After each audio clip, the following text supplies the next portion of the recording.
Here's my 2 cents, or 2p in this case, on how to make a decision very quickly. I was chatting to someone the other day about a choice that she has to make, a big life-changing choice between two different options. Both of the options have pros, both have cons, but overall they work out as both very, very attractive, both great things that could be done. So she's in a great position where she has to choose between two different extremely positive outcomes. The question though is which one to go with. When they're both equally good, it's really hard to disentangle and work out which one you should go with, but in this case you can only go with one. So the advice I gave, or the recommendation, is to take a coin and to assign one choice to each side and flip that coin. Now the idea here is not just to make your decision a coin toss, but instead to see what your reaction is to the coin toss. So let's say heads, this is the queen, it should be the king, but that's fine. Heads is going to be option 1 and tails is going to be option 2. I flip it and it comes up with tails. So it's saying, okay, take option 2. I need to then listen to my immediate reaction. If it lands on tails and it's saying option 2 to me, and immediately I'm like, yes, then I know that's the choice I genuinely want. Like deep down, intuitively, that's what I actually want.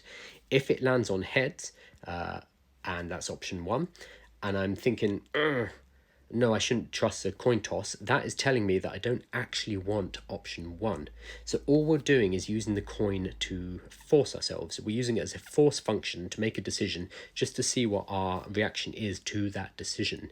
And then you can tell from that psychological, that immediate, that split-second decision, what your actual desires are on this. So again, you assign one option to the heads, one option to the tails, you flip a coin. You're not interested in what the coin's actually saying, you're only interested in what your intuition says when you see that result. This works really well because when we are faced with big decisions, we tend to get overly rational. We tend to start to make lists of pros and cons. We start to add numbers and weightings and try and work out what the optimal decision is.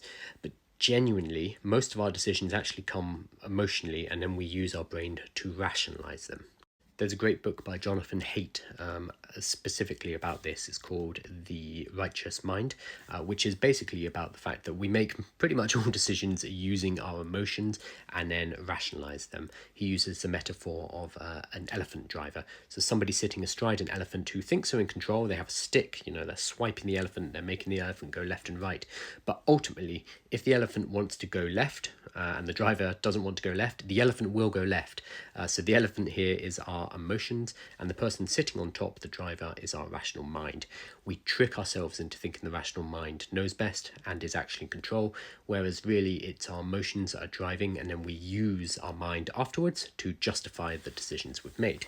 So by using a coin like this, all we're doing is tapping into the fact that most decisions are emotional, and we are using that in order to come to a decision much quicker, rather than going through spreadsheets and complex decision-making exercises. We're just relying on the emotional, seeing what that particular response is, and then going from there. This allows us to work out what we actually want, which is really important, rather than what we manage to trick ourselves into thinking by using fully rational thought.